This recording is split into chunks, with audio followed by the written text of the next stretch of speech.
The world lead, the red line, may have just wavered. This week, the world was forced to come to terms with images and allegations of what looks to be another chemical weapon attack in Syria. The size and scope of the violence we're talking about is enormous. According to activist groups, as many as 1,300 people are reported dead.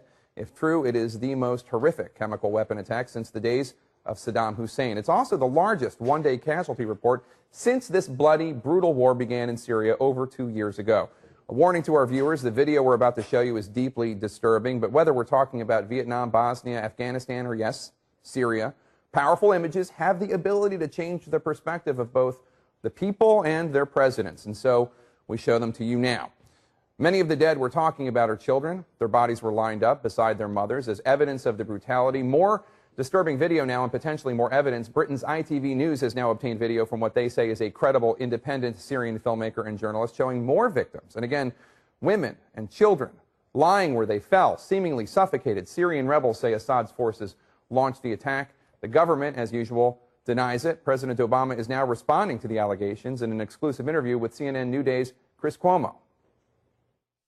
We are right now gathering information about this particular event, but I can say that unlike some of the evidence that we were trying to get earlier that led to a UN investigator going into Syria, what we've seen indicates that this is clearly a big event of grave concern. And we are already in communications with the entire international community. We're moving through the UN to try to prompt better action from them. And we've called on the Syrian government to allow an investigation of the site because UN inspectors are on the ground right now. We don't expect cooperation given their past history. What I do believe is that although the situation in Syria is very difficult and the notion that the U.S. can somehow solve what is a sectarian, complex problem inside of Syria sometimes is overstated. But delay can be deadly, right, Mr. President? There is no doubt that when you start seeing chemical weapons used on a large scale, and again, we're still gathering information about this particular event, but it is very troublesome. There's strong proof they used them already, though, in the past. Then that starts getting to some core national interests that the United States has, both in terms of us making sure that weapons of mass destruction are not proliferating, as well as needing to protect our allies, our bases in the region. This is something that is going to require America's attention and hopefully the entire international community's attention. Senator McCain came on New Day very strong on this. He believes that the U.S.'s credibility in the region has been hurt, that a situation like Syria, that he believes there's been delay and it has led to a boldness by the regime there, that in Egypt, that what many believe was a coup wasn't called a coup, that it led to the problems that we're seeing there now. Do you think that's fair criticism? Well, I am sympathetic to Senator McCain's passion for helping people work through what is an extraordinarily difficult and heartbreaking situation.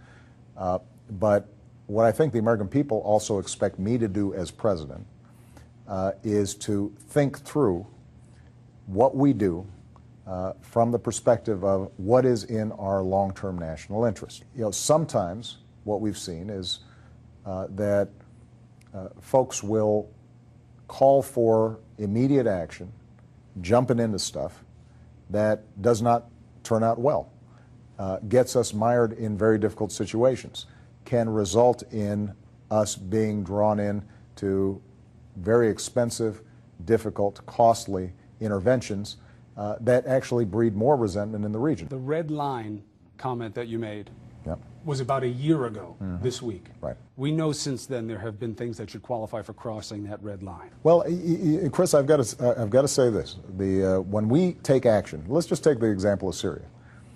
There are rules of international law, and if the U.S.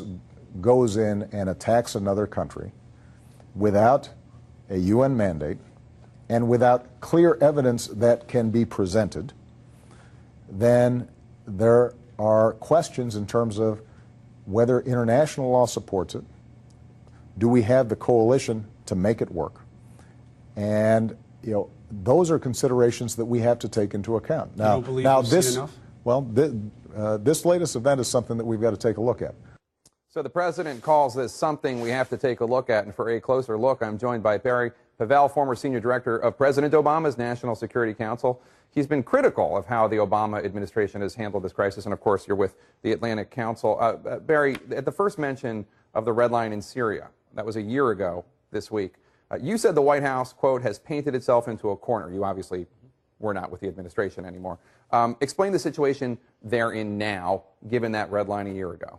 Well, I think it's a little bit of a worse situation now because we put the credibility of the United States on the line on a very specific issue, chemical weapons use, which is very hard to get at directly. That is, if we tried to use air power to get at the chemical weapons, the bombing would spread it and probably result in more casualties. And if we tried to use ground power, well, no one wants to own the Syrian conflict by putting U.S. ground forces in there. So it's a very difficult situation. There are some things we can do, but at this point, the Obama administration has not shown the motivation to do those things. I've read accounts of President Obama making that remark with people in the White House saying that it was off the cuff, not planned. Is that your belief? I read that same account too, but this is the President of the United States making an official statement that is watched not just by those parties to the Syrian conflict, but it's watched by our allies all over the world because we have security commitments, treaties with other countries. It's watched by competitors like China and Russia. And it's also watched by potential adversaries like Iran. And if these countries see that the United States makes a statement and then doesn't back it up, or that it backs it up in a very lawyerly way, this can lead to very damaging consequences for United States national interests. You did a war game recently in which you played the president. Tell us about that, because I thought it was interesting. Well, it was a small-scale war game, but I was playing the president, and I had Joint Chiefs as advisors, and they recommended not getting involved in the Syrian conflict. And I said, so, does that mean that you think that time is on our side, that things are getting better as time goes on, absent our involvement, or worse? And they actually agreed, boy, you're right, things are actually getting worse. So I said, so doesn't that mean that we need to do something so that our interests are not further damaged? And lastly, Barry, what is that something? What should we be doing? So I think there are limited uses of military power that could help to achieve the desired effects. And those uses would be launching cruise missile and airstrikes to take away Assad's use of the air so that further humanitarian suffering is limited.